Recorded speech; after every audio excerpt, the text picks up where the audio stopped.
धीरज जी, आपने Nishad party join किया है, क्या सोच के आपने निषाद पार्टी ज्वाइन किया है? कुछ तो ऐसे आपके मन में उम्मीदें होंगी पार्टी से। देखिए, मैं बहुत बहुत राष्ट्रीय अध्यक्ष डॉक्टर संजय निषाद जी को धन्यवाद देता हूँ जी। और मैं माननीय संजय निषाद जी के साथ में 2012 में मैं बसपा में था, गुजरात का प्रदेश कोषाध्यक्ष। तब से ही मैं माननीय राष्ट्रीय अध्यक्ष जी के संपर्क में था, क्योंकि वो भी बसपा के अच्छे नेता थे। मानवर काशीराम साहब के साथ उन्होंने बहुत मेहनत किया हुआ है राजनीति में। तो इसलिए मैं माननीय डॉक्टर संजय निषाद जी को, इस समय जो प्रदेश के कैबिनेट मंत्री हैं उत्तर प्रदेश सरकार में, और मैं भाजपा परिवार से हूं और भाजपा परिवार का पूर्ण समर्थन जो है डॉक्टर संजय निषाद जी का भारतीय जनता पार्टी को है। इसलिए मैं उनके निर्देशानुसार पर भारतीय जनता पार्टी को रहते हुए, भारतीय जनता पार्टी में रहते हुए भी मैंने उनका सदस्यता दिल्ली में जो है ग्रहण किया। जो उन्होंने मेरे ऊपर विश्वास जताया हुआ है उससे मैं बहुत आहत हूँ, खुश हूँ कि कम से कम निषाद पार्टी के राष्ट्रीय अध्यक्ष जी के द्वारा मेरे को पदोन्नत करने का जो हमको दिल्ली में मौका उन्होंने दिया है, मैं इसमें पूरे ताकत से, तन मन धन से और युवाओं को लेकर के 2024 में चुनाव है माननीय प्रधानमंत्री जी का, जो भी हमको जवाबदारी संगठन की तरफ से, माननीय अध्यक्ष जी की तरफ से मिलेगा, मैं उसमें बिल्कुल खरा उतरने का प्रयास करूंगा। सवाल ये है कि धीरज जी, आपने निषाद पार्टी ज्वाइन कर लिया, निषाद का जो समर्थन है वो भाजपा को मिल रहा है और भाजपा का समर्थन निषाद पार्टी को मिल रहा है, लेकिन 2024 में निषाद पार्टी किस तरीके से भाजपा को अपना पूर्ण समर्थन देगी? देखिए, भाजपा निषाद पार्टी कहने के लिए पार्टी है। उन्होंने भगवान, आप देखिए कि हमारे ग्रंथ में जो है भगवान श्री राम ने जो है वन के समय निषाद राज का सहारा लेकर के चित्रकूट पहुँचे हुए थे। माँ गंगा को पार उतारने वाले ही भगवान राम को निषाद थे। इसलिए भारतीय जनता पार्टी, वो पार्टी निषाद पार्टी एक नाम है, लेकिन ये भारतीय जनता पार्टी के लिए वो अपने समाज का नेतृत्व करते हुए भी माननीय डॉक्टर संजय निषाद जो पार्टी के राष्ट्रीय अध्यक्ष हैं, उन्होंने भारतीय जनता पार्टी का केंद्र में भी और राज्य में भी समर्थन किया और 2017 से लेकर के 2023 तक लगातार उन्होंने अपने समाज को, मछुआरा समाज को संवारते हुए माननीय योगी जी और मोदी जी, अमित शाह जी और नड्डा जी के नेतृत्व में जो उन्होंने काम किया है, इसको देखते हुए मैं भाई साहब के साथ में ज्वाइन हुआ हूं और माननीय राष्ट्रीय अध्यक्ष जी के ऊपर मेरे को पूरा विश्वास है कि वो अपना जो भी काम होगा वो भारतीय जनता पार्टी के लिए समर्पित है। और जब तक उनको भारतीय जनता पार्टी माननीय राष्ट्रीय अध्यक्ष जी को सम्मान पूर्ण जो है संतोषजनक अवशासन देते हुए, इतना अच्छा जो है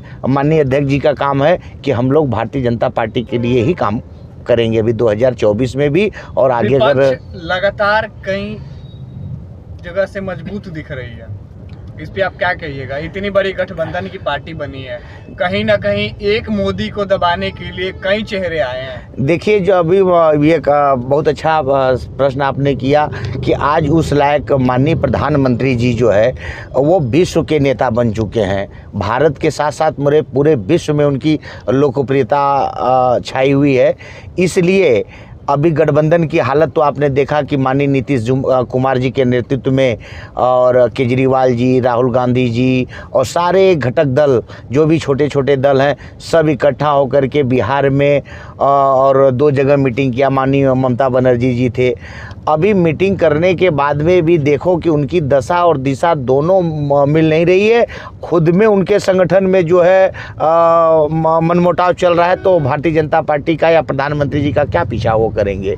आपने अभी वहाँ चुनाव अजय राय जी का स्टेटमेंट आप उठा करके देखो कि तो इसलिए इन लोगों को माननीय मोदी जी बहुत आगे चले गए हैं और देश के साथ साथ मैंने पूरे विश्व का नेतृत्व माननीय मोदी जी कर रहे हैं। इसलिए ये लोग अपना समय बर्बाद कर रहे हैं नाम लेकर के। इनके पास में कोई मुद्दा नहीं है, कोई कहने की बात नहीं है। मोदी मोदी इन लोग जब से, मेरे को याद है मैं गुजरात में 2000 से लगभग जो है भारतीय जनता पार्टी के साथ में सक्रिय था। हमारे पूजनीय जो है गुरु, राजनीतिक गुरु स्वर्गीय काशीराम राणा जी थे कि इन लोगों ने जब जब मोदी जी को पीछे लाने की कोशिश किया, जितने भी विपक्षी दल हैं उतना ही माननीय प्रधानमंत्री जी आगे चलते गए और आज पूरे विश्व का नेतृत्व कर रहे हैं। बड़ी खुशी होती है। सवाल ये है कि मान लीजिए मोदी जी की अब धीरे धीरे उम्र ढल रही है, इसके बाद भाजपा में कौन प्रधानमंत्री की दावेदारी करेगा? देखिए उम्र ढल रही है, लेकिन माननीय प्रधानमंत्री जी भी नेतृत्व करने के कम से कम 15 साल भारत का नेतृत्व करेंगे और उसके बाद में खुद इतना बड़ा जो है संत जिसको जो है योगी जी के जाने के बाद में हमारे योगी महाराज जी जो है खुद देख रहे हैं कि माननीय प्रधानमंत्री जी उनको कितना प्रमोट कर रहे हैं। इसलिए देश को मोदी और योगी वो नारा दिए थे कि हर हर मोदी, तो अब इसके बाद में हम लोग देने वाले हैं, युवा तुर्क देने वाला है कि हर हर मोदी घर घर योगी।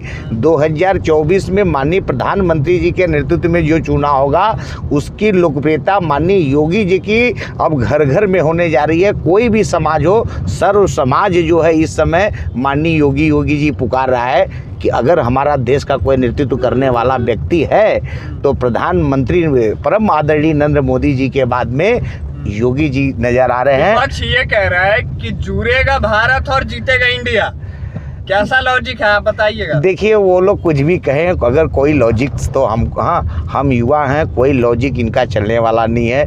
माननीय प्रधानमंत्री जी INDIA, इन्होंने इंडिया दिया नारा अभी बिहार में कि INDIA। इन लोगों को कुछ नहीं, इन लोगों को दिशा और दशा ही नहीं मालूम है कि हम किसके प्रति क्या बोल रहे हैं। इन लोगों की जो दुकान, आपसी जो घर की दुकानें हैं वो बंद होने के करार पे अभी दिल्ली में देखो अरविंद केजरीवाल जी का क्या हाल है। अभी सुबह में कुछ बोलते थे, शाम को कुछ बोलते थे और रात को कुछ बोलते थे। आज बेगर चप्पल का भागे माननीय मुख्यमंत्री दिल्ली का अरविंद केजरीवाल को भागना का डर है या फिर चुनाव ये ईडी मेरी बात सुनिए, मैं पूछना चाहता हूँ एक युवा होने के नाते कि जब माननीय प्रधानमंत्री जी गोधरा कांड किए थे, गोधरा कांड जब हुआ था गुजरात में, तो यही सीडी, यही CBI, यही शासन और यही प्रशासन, तब उनके पीछे 10 साल कंटिन्यू 10 साल कांग्रेस की सरकार थी केंद्र में। तो जब केंद्र में सरकार थी तो माननीय योगी जी को सलाखों के पीछे सरकार क्यों नहीं कर पाई? आज जो है ये लोग बदले की योगी जी जो बदले की भावनाओं की राजनीति करते हैं। मैं देश की जनता खूब बकायदे जानती है कि गुनाहगार अगर कोई गुनाह किया है तो ही उसको सजा मिलेगी, बगैर गुनाह किए हुए किसी को सजा नहीं मिलेगी। हमारे 24 में तय है कि फिर से भाजपा आ रही है।